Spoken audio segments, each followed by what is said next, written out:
அங்கு கற்பகம் என்னும் கடவுளின் மெய்யில்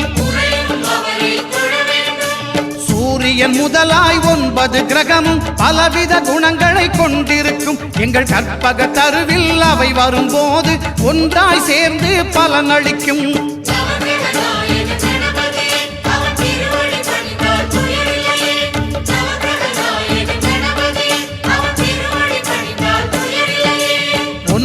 கோளும் ஒன்றாய் காண அங்கு கற்பகம் என்னும் கடவுளின் மெய்யில்